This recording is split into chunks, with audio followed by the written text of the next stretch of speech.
let's move on into the MLB.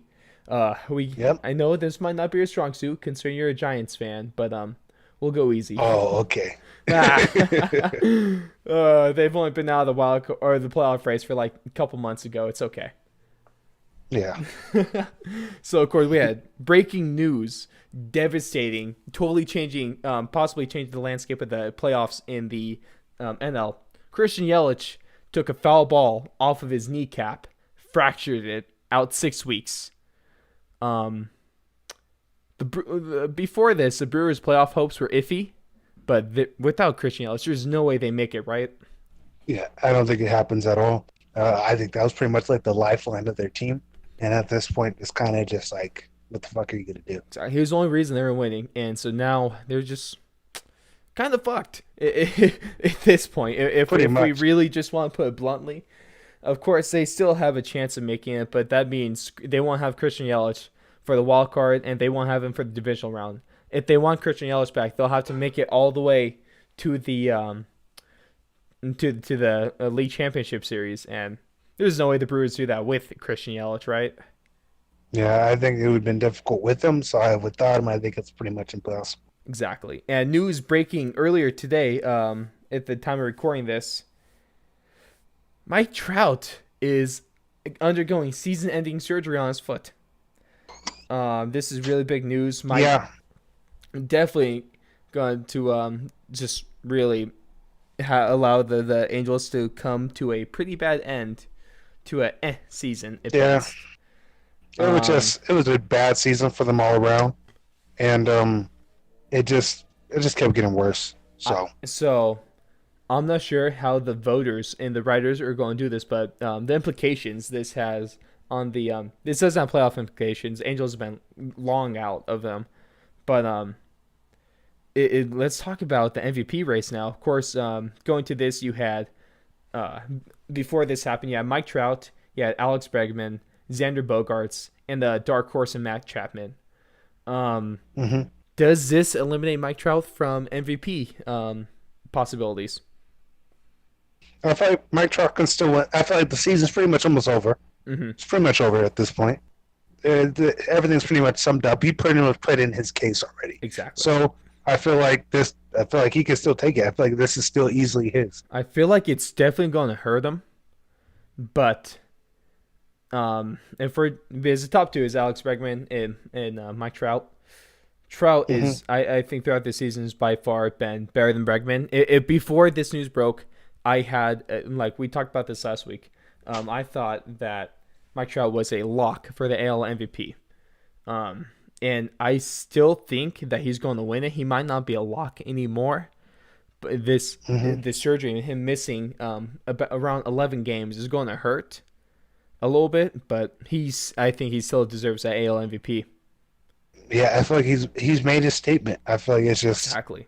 11 games is like, yeah, it's a good amount of games, but at the same time, it's like it's him. So It's still his. It's still his. yeah, We'll see what the writers end up voting, but in my opinion and your opinion too, he should still win it. So moving on to other big MLB news is of course the wildcard update. So moving as of today we had as of today looking at the wildcard in the AL, the A's are in the first wildcard spot, up 1.5 games on Tampa Bay, and then in third place you have Cleveland that is 1.5 games behind Tampa for that second spot, and then you got Boston who's pretty much out of it, 9 games back of that second wildcard spot. Of course, the A's are currently riding a 6 game winning streak. During this week, they went into Houston for a big time divisional matchup. They had a 4 game series. It was a really strange series. So what happened? Let me break down for you guys. Game one, the Stros win 15-0, absolutely demolishing the A's.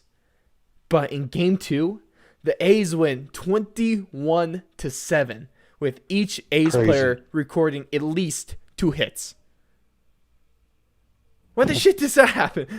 When do you get blank 15-0, then go out the next day and win 21-7? That's that determination. I think that just goes out and shows the resiliency of the Oakland A's. Yeah, definitely. That's definitely going to help them coming towards the wild card, especially if they can get home wild card game. That'd be something else for them. Yeah, Moving it'll on to definitely give them a chance to make a push. exactly. Moving on to game three, the A's took that one 5-3. Then game four, the A's took that one 3-2. So the next two games Yeah, are it doesn't even definitely sound like the same series.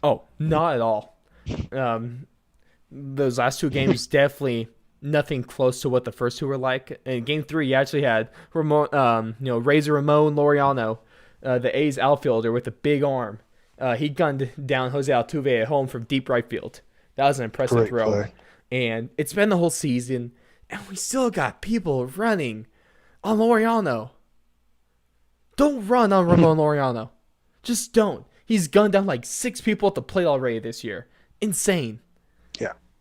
He even bobbled the ball. He dropped it and still got Jose out by a solid 10 feet. Just, it's just remarkable. Kind of embarrassing on Jose because he should be a little faster than that. But it was one hell of a play. Um, Yeah, it was a hell of a play. Yeah, you don't yes. see that every day. Yeah, these Oakland A's, they just today they just finished up a 3-game sweep against the Rangers, just making easy work of them. And they're sitting pretty in the wild card right now. They are Yeah. moving. Their next series is going to be home versus Kansas City. Then they have a series against the Angels, and then they finish up the season with a series against Seattle. So that ending, those last 11 games for the A's, that really works out in their favor. They should be able to It take does. definitely 7 out of 11 of these games. So Yeah, it should definitely give them a push. just got to secure that number one wild card spot, and they could really make a push. Of course, they just beat the Houston in a 4-game series at home in Houston. On the season, they're 4-2 against the Yankees, and they've had a really really competitive series against Minnesota. All three of those teams are the probable division winners, and that just really this A's team.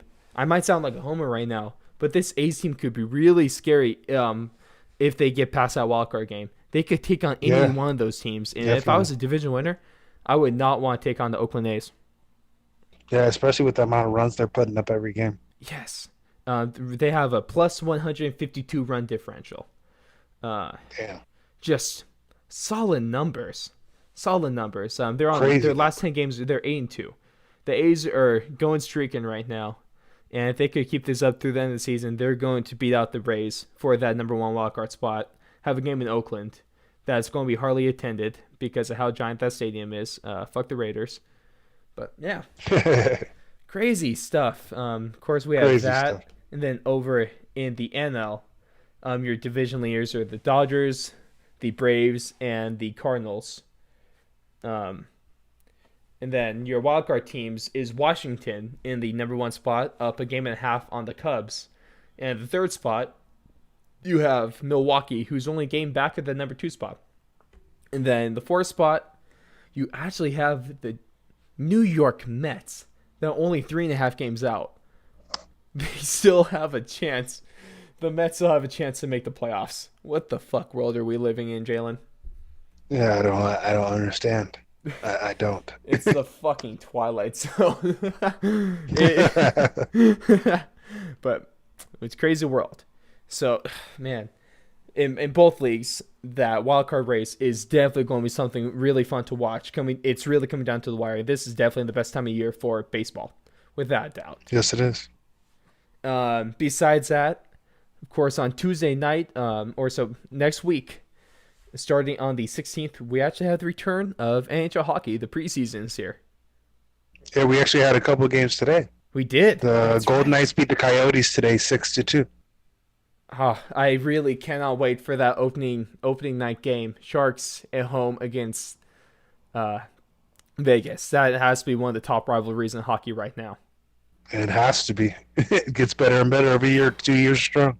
Reeves and Kane are about to kill each other one of these days. It's not okay. It's not. Their rivalry is going somewhat unhealthy. Yeah, Oh man, I they feel like actually want to kill each other. I think it's sometime next year we have to see the two goalies go at it. Martin Jones will kick It's only Fleury's fair. ass. Nah, Fleury's gonna kick his No, ass. He's gonna Martin throw a Jones. punch, and He may Fleury's be a just gonna Canadian, jump out the way. but Fleury, he's French Canadian. Makes him one of the biggest pussies in the world. Oh, okay. The only thing he's good at is robbing goals. Martin Jones is gonna steal his soul. Yeah, fair. I'd watch that. I'd be so down for that fight. Yeah, no, I'll definitely pay to see that. Ooh, but the real question is the backups: Aaron Dell or Malcolm Subban. Obviously, Subban. Oh, is it because he's black? I think he's bigger also. Probably, but he's also Canadian black. So is there a difference between that? I don't know. Let me. What's your background on this? One more time. Like where there's a difference, right? Like, is there a difference between like American black and Canadian black? I feel like there is. I feel like Canadian blacks are a little bit less, aggressive than American blacks. Okay, just for the record, this is Jalen saying this. This is not me saying this. I'm just asking Jalen. questions. This is Jalen, the African American male who runs the Twitter page. Yes, the head of Saying social this. media. The head of social media is a black male. Panthers pundit. Oh man, but I want to end this podcast on a story that I found really really cool. Of course, speaking of New York Mets earlier, rookie sensation Pete Alonso. It was 9/11, of course, on Wednesday of this week, and what Pete Alonso did is for every man on the roster, he actually went out and got everyone custom 9/11 cleats, showing remembrance for the lives that we lost during that tragic terrorist attack. And, Rest in peace. yes, of course, man. Fuck you, Bin Laden. Might hate you more than Boston fans. But Just might. in all seriousness, this is such a cool story. So Pete Alonso is only making $555,000 this year, which is not much if we're talking MLB contracts. And so just in one night, he went out and spent around $8,000 of his own cash on cleats to serve as a remembrance on that night. Just cool story, huh? Great guy. Honestly, definitely up there for he's up there for the Silver Slugger. He's close in the lead for home runs. Of course, he was a home run derby champ for this year. Definitely going to win NL. Yeah, he was, but that was a pretty close one. Yes, but just really cool story. We talk a lot of shit on this podcast. We say some fucked up stuff, but I just want to bring light to that because of course it was big, but I just want everyone, as many people as possible, to know about what he did. Really cool. Just really cool. Small. It was just cleats at the end of the day, but it's a cool act to see. And sometimes it's the small things. Exactly. Man, look at us actually being somewhat positive on this podcast. Positivity. It kind of hurts. Yeah, it does. Fuck the Patriots.